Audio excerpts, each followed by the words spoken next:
Will, you were recently at the Munich Security Conference, the Wehrkunde.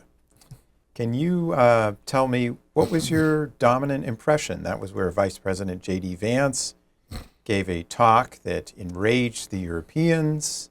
There were a few muted defenses of him, but in Europe there was consternation, and the feeling in Europe has been that the Trump administration is trying to distance itself from the continent. You know, I had a lot of conversations, as you can imagine, with European senior leaders while at Munich, and your description of their reaction is absolutely accurate. When I talked to them, I said that they could have many emotional reactions to what Vice President Vance said, but the only one that I wouldn't accept was surprise. If they were surprised at what the vice president said, all that meant is that either they weren't paying attention or they didn't take them seriously. Either one is a massive mistake when considering the Trump administration. The Trump administration, I believe, is one of the most transparent administrations I've ever encountered. They speak very openly about what their desires are. They speak openly on social media. They have a lot of public events. The President of the United States tweets all the time himself. And people make the mistake, as has been said quite for many years, of taking him literally when they should be taking him seriously. And what taking him seriously means is to not focus on what every word that he says, but focus on what he wants. And if you understand what President Trump wants, then nothing that Vice President Vance said should be surprising. Regarding Europe, the Trump administration, of course, J.D. Vance in these signal transcripts that were released referred to the Europeans as pathetic. Other people in this conversation about bombing Yemen called them freeloaders. What is your interpretation of what Europe has actually been doing in this region? Have they actually been freeloaders, or are they trying to assist the United States in the Middle East, and specifically with the Houthi problem? Well, to take one big step back, you know, NATO was famously created for three purposes: to keep Russia out, America in, and the Germans down. The fact that Germany in particular and Europe as in general has been freeloading off of U.S. security was not a bug, but a feature of the world that the United States designed after World War II. We sometimes forget how incredibly radical that world is. It's a world unlike any other point in history. At any other point in history, really anywhere around the world, no matter what type of government it is or what type of leader they had, they all had one thing in common. It was well understood that the purpose of having power was to extract wealth from those entities that had less power. That's how the British Empire was organized. That's how the French were organized. That's how the Ottomans were organized. That's how the Roman Empire was organized. That's how the Soviet Union was organized. That's how China has always been organized. After World War II, we took a very radical approach to that and said that the United States, which was by far and away the most powerful country in the world at the time, was not going to organize itself around this principle, which, by the way, the United States had organized itself around for the first roughly 150 years of its existence.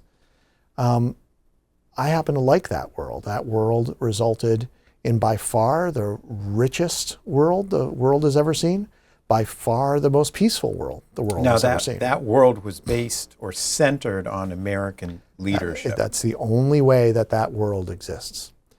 Donald Trump has a lot of different ideas, and I grew up north of New York City with New York City local news all my life, and I've been watching Donald Trump all my life because he was on my local news.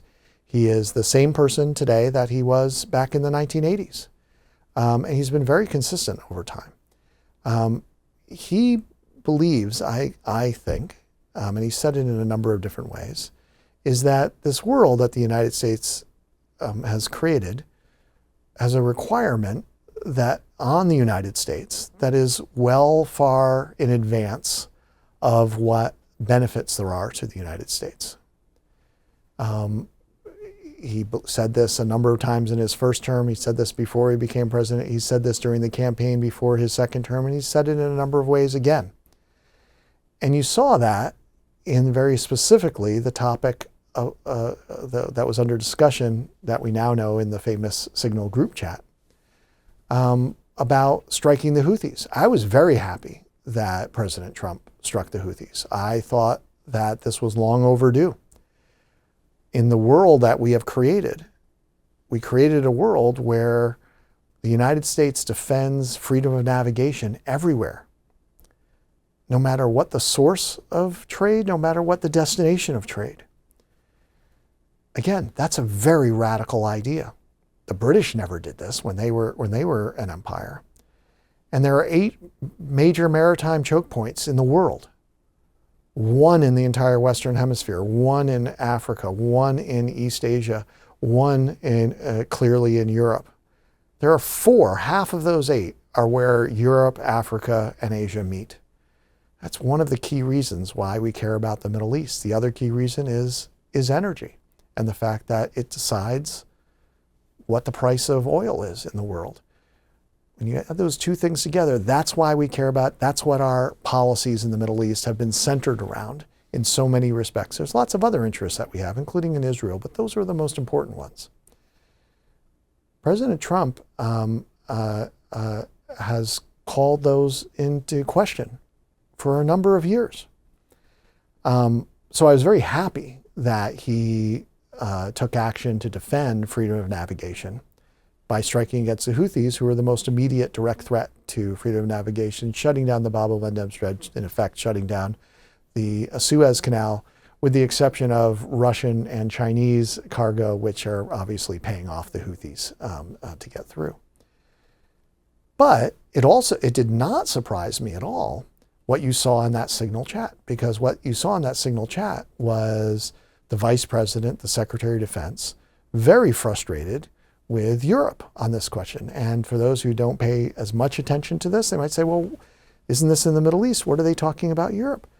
The way that they look at it is they would say, wait, we are putting our sailors and airmen at risk. We are spending a lot of money. We are committing acts of violence and acts of war.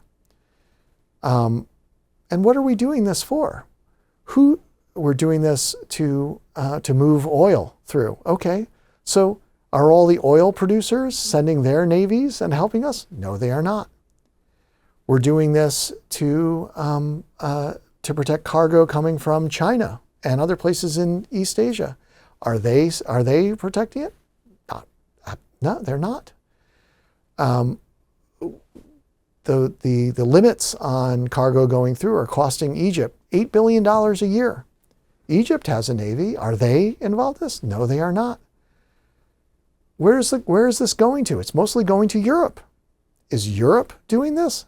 No, they are not, with the sole exception of the United Kingdom, which is doing a small percentage of what the United States is doing. But France has a navy. Italy has a navy. Germany has an air force. Why aren't they involved in this? This is what I expected the perspective of Donald Trump to be. I was pleasantly surprised that he took action against the Houthis. Those are the right things to do, but I was not surprised at all by the attitude and the perspectives that came to light in that Signal chat.